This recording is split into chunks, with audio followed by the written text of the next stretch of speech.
नमस्कार, मैं हूं दिव्या और आप देख रहे हैं आंखें न्यूज़ 24। हमारे इस चैनल में हम हर बार किसी व्रत त्यौहार को लेकर हाजिर होते हैं, उसके बारे में पूरी जानकारी आपको साझा करते हैं। और इस बार फिर हम हाजिर हैं हमारे आचार्य मोहन त्रिवेदी जी के साथ। और इस बार जिस व्रत त्यौहार को लेकर हम यहाँ पे आए हैं वो है विश्वकर्मा पूजा। जैसा कि हम सभी जानते हैं कि 17 सितंबर को विश्वकर्मा पूजा पूरे देश भर में मनाई जाती है। क्या खास है इस दिन में और क्या खास होता है विश्वकर्मा पूजा में? ये पूजा क्यों मनाई जाती है, किस तरह से मनाई जाती है और 17 सितंबर को ही क्यों मनाई जाती है, इन सारी बातों पर हम आज बात करेंगे अपने आचार्य मोहन त्रिवेदी जी से। मोहन जी, आज हम बात करेंगे विश्वकर्मा पूजा के बारे में।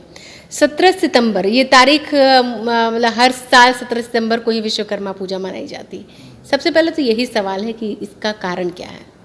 नमस्कार, आंखें न्यूज़ 24 के सभी दर्शकों को मेरा प्रणाम। आज हम बात करते हैं कि 17 सितंबर 2013, 17 सितंबर 2022 को इस बार भी विश्वकर्मा पूजा मनाई जाएगी। तो आखिर क्या वजह है कि जितने भी हिंदू रीति रिवाज से हमारे जो त्यौहार हैं वह हिंदी तिथि पक्ष से मनाई जाती हैं, लेकिन यही एक ऐसा सिर्फ त्यौहार है विश्वकर्मा पूजा जिसमें हम 17 सितंबर को ही इनकी पूजा मनाई गई है। तो कहीं कहीं ऐसा मत आता है कि भगवान विश्वकर्मा का जो जन्म दिवस है, तो जन्म दिवस इनका भादो महीना का अमावस्या या फिर भादो महीने की प्रतिपदा, कहीं कहीं ये व्याख्या में बतलाई गई हैं हमारे पर पुराणों के अनुसार। कहीं कहीं ऐसा मत भी आता है कि माघ महीने में इनका जन्मोत्सव है।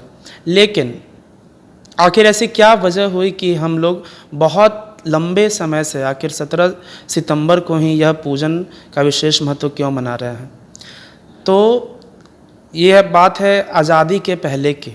अगर हम इस कहानी पे चलते हैं तो आज़ादी के पहले हम बताना चाहेंगे अपने सभी दर्शकों को कि जब अंग्रेज़ आए, उन्होंने जब गुलामी की हमारे देश भारत पे, तो हुगली नदी के किनारे जहाँ कलकत्ता शहर बसा हुआ है, तो वहाँ पे मनाया जा रहा था एक बहुत बड़ा पुल जो कि हावड़ा ब्रिज से हम लोग सभी लोग जानते हैं।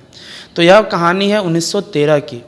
तो 1913 में क्या होता है कि सभी लोग आते हैं और बहुत बड़े बड़े लंबे लोहे का पत्थर चट्टान रूपा सामग्री आता है, जिससे जो वहाँ के आम जनता थी, जो वहाँ के नाविक थे, जो नाव चला के अपना गुजर बसर कर रहे थे, उन्हें देखकर बहुत आश्चर्यता होती है कि आखिर ऐसा क्यों हो रहा है। इतने बड़े बड़े चट्टानों का जो लोहे का किला है वो क्यों आ रहा है। तो सभी लोग बताते हैं, अफसरों से बात होती है कि यहाँ पे बहुत बड़ा ब्रिज, बहुत बड़ा पुल का निर्माण हो रहा है। तो वे लोग बहुत ही शोक करने लगते हैं और तुरंत ही एक बदले की भावना, एक अंग्रेज़ों के प्रति जो खुन्नस थी, जो आक्रामकता थी, वह बढ़ जाती है और नाविक लोग हड़ताल कर बैठते हैं, जिससे क्या होता है कि जितने भी अफसर थे विदेशी आक्रांताओं वाले, वह विचार करते हैं कि आखिर कैसे इन्हें मनाया जाए।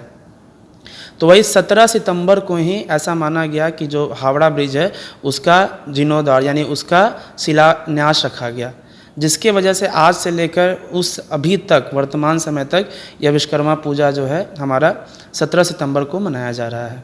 जी, क्या खास होता है विश्वकर्मा पूजा में? कहते हैं जो लोग लोहे का काम करते हैं, जैसे गैराज है या फिर कोई इलेक्ट्रॉनिक्स वगैरह की जो चीज़ें जहाँ पे बिकती हैं, उन जगहों पर ज़्यादा ये विश्वकर्मा पूजा मनाया जाता है। लेकिन हम ये जानना चाहेंगे कि क्या जो आम लोग हैं वो इस पूजा को कर सकते हैं? हम अपने दर्शकों को बताना चाहेंगे कि भगवान विश्वकर्मा कौन है।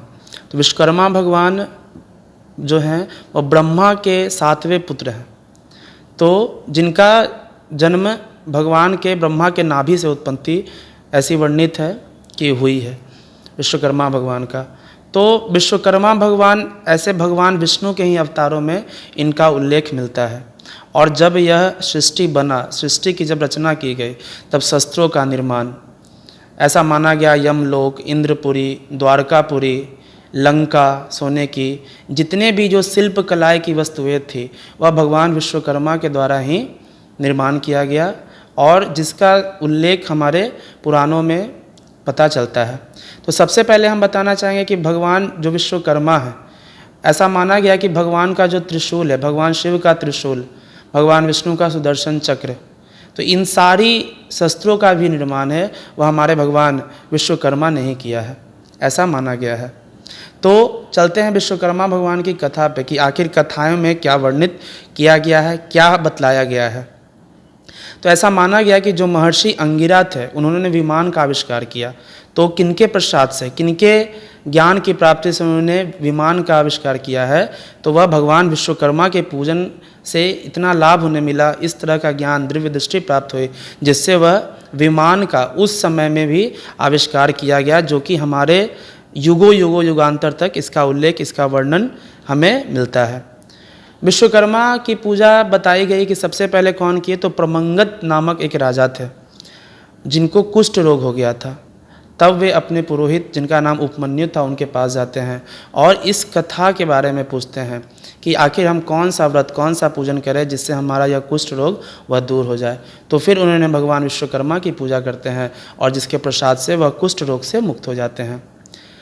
कथाओं में अगर हम चलते हैं तो एक रथकार है, सतयुग की एक कथा है।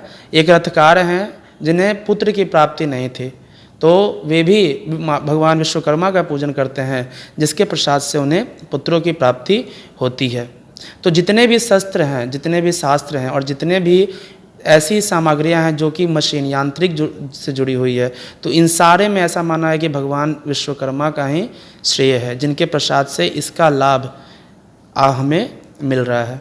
तो इसलिए हम लोग जितने भी शस्त्र हैं, जितने भी उपकरण हैं, उसमें भगवान विश्वकर्मा का ही शिलालेख देखते हैं और उनकी इस दाम्यता से लेकर उनकी पूजा की जाती है। तो भगवान विश्वकर्मा के ऐसे 5 पुत्र हैं, उनकी पुत्रों की संख्या 5 बतलाई गई है। पहले पुत्र का नाम है मनु।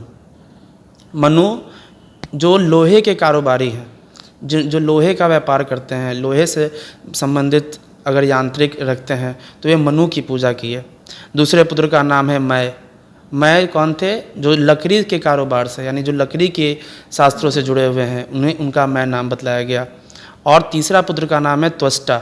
त्वष्टा यानी जो भी कांसे का पात्र है, पीतल का पात्र है, बर्तन से जुड़ी हुई जितने भी सामग्रियां हैं, धातुओं से जुड़ी, वह त्वष्टा नामक पुत्र उनको दी गई जिम्मेवारी कि आपको यह करना है। चौथे पुत्र का नाम है शिल्पी। शिल्पी कौन है? जो ईटा यानी ईंट से मकान बनाने का सबसे बड़ा महत्व बताया गया, ईंट की सबसे पहली प्राथमिकता है। तो शिल्प नाम के जो पुत्र थे उनको यह जिम्मेवारी दी गई ईंटों के निर्माण में। और जो 5वें पुत्र थे उनका नाम था देवज्ञ। तो देवज्ञ जितने भी सोने चांदी से बने हुए धातुएं थे, गहने थे, उनको जिम्मेवारी दी गई और देवज्ञ की भावना से इन 5 पुत्रों का वर्णन किया गया, जिससे हम भगवान विश्वकर्मा पूजा को मनाते हैं। और सभी जितने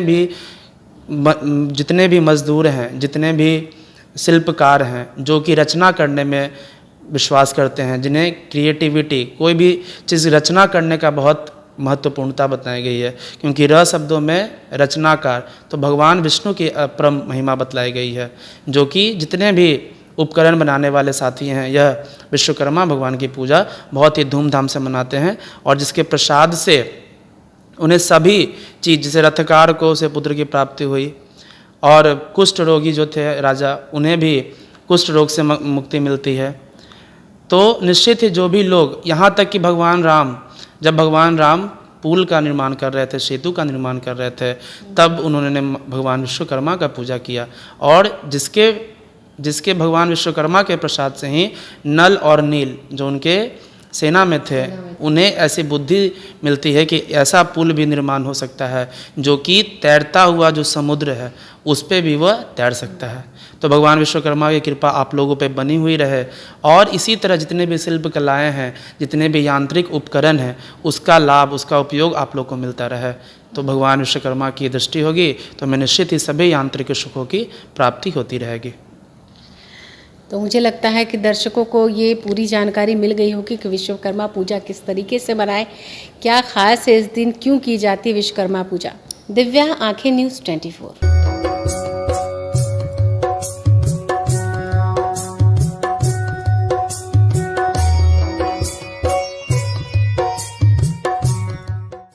अगर आपने अभी तक हमारे चैनल को सब्सक्राइब नहीं किया है तो हमारे चैनल को जल्द से जल्द सब्सक्राइब करें, लाइक करें, शेयर करें और कमेंट करें। क्या आप पत्रकारिता के क्षेत्र में अपना कैरियर बनाना चाहते हैं? तो आज ही royal Ashoka institute of mass communication and journalism में अपनी जगह सुनिश्चित करें। आर्यभट्ट ज्ञान विश्वविद्यालय पटना से मान्यता प्राप्त 100% प्लेसमेंट के साथ royal Ashoka institute of mass communication and journalism नामांकन जारी है।